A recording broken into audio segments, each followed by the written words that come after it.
Përshëndetje të dashur miq dhe mirë se erdhët. Sot do përgatisim një recetë shumë speciale, freskuese, tamam tani për sezonën e verës.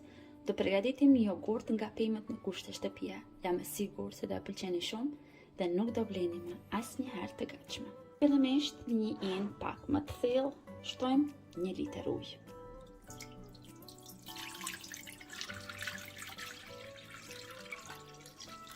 Tani të ujit do shtojmë sheqer. Sheqer mund të shtoni aq sa keni dëshirë ju që ta bëni të ëmbël, dikon nga 10 deri në 12 lugë gjille. Unë po shtoj 10 lugë gjille sheqer, por po deshet më ëmbël, mund të shtoni edhe 2 lugë tjera. Përzihem pak që sheqeri të tritet te uji. Tani do na duhen 3 pako puding, por duhet që pudinga të jetë nga pemat. Unë e kam zgjedhur kështu, me fruta mali të përziera, 3 pako puding. Vazhdojmë tani që të trija i shtojmë këtu te uji dhe sheqeri.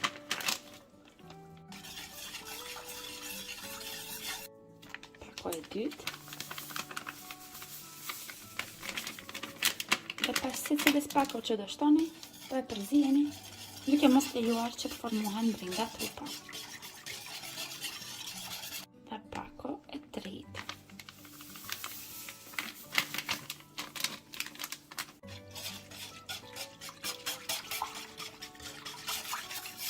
Dhe tani vazhdojmë që ta zijejmë. Në zjarr mesatar, duke e përzier pa ndërprer, do e zijem derisa pudingu të trashet mirë, të fiton trashësinë e dëshiruar.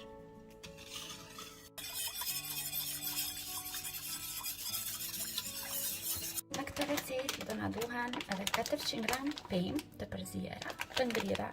Unë po përdor nga kjo lloj kështu të përziera, fruta mali. Do presim edhe pak, derisa pudingu të trashet mirë, dhe do vazhdojmë të shtojmë tani këto pemët e ngrira. Tani që pudingu është trashur mjaftueshëm, ndalojmë zjarrin, por do e mbajmë këtu në zjarr të ndalur. Menjëherë tani këtu brenda do i shtojmë edhe pemet e ngrira.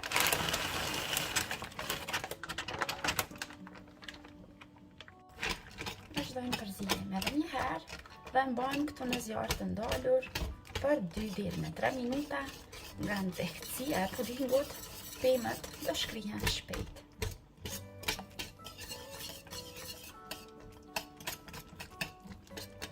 Dhe tani pudingun e largojmë nga zjarri. Dhe kështu pudingu i përgatitur duhet që të ftofet pak.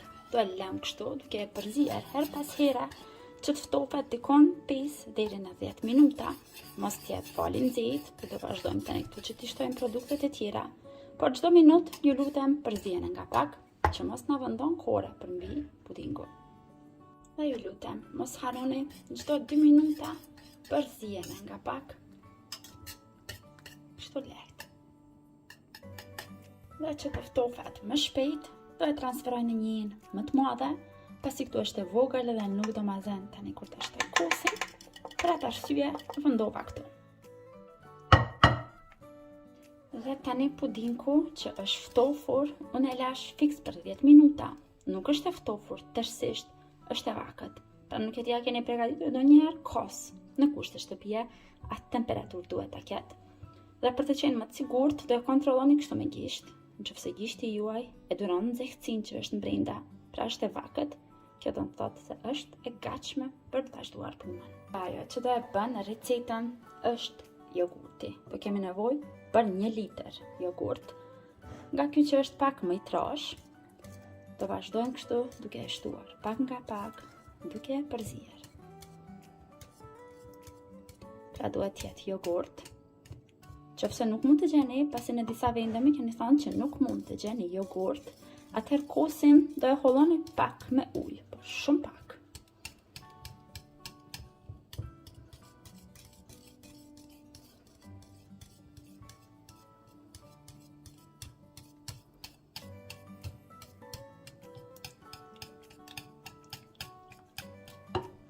Dhe tani më vetëm do përzijem mirë, unë shtova fiks 1 litër jogurt.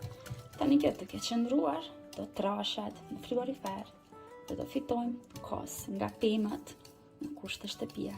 Ju garantojnë shihen. Dhe po e provuat, në të vërtetoheni edhe vetë, se nuk do mund të bleni asnjëherë kaq të shishëm. Dhe tani kështu sa është ende i nxehtë, unë do vazhdoj që ta shtoj në gota, kështu do ftofet më mirë, do trashet më mirë, dhe do jetë i gatshëm për ta konsumuar më shpejt.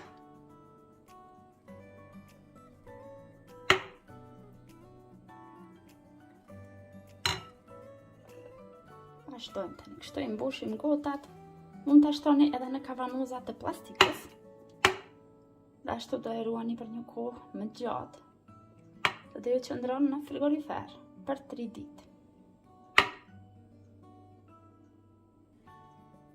Rini me njëherë, po fillon që të bëhet më trash, duke qëndruar në frigorifer, do trashet ende, pra do zihet kos.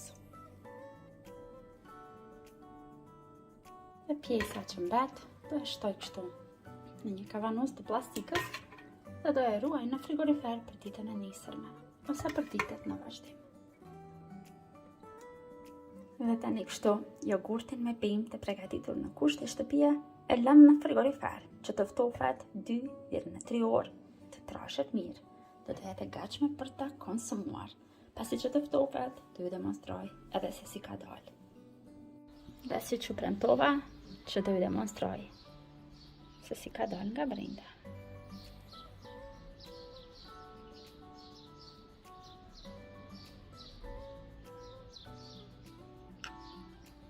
Ju garantoj se është shumë më e shijshme se ato të gatshmet dhe më e shëndetshme. Shpresoj që do e provoni dhe do ju pëlqej edhe juve. Receta e Joko Bellës në shtëpi.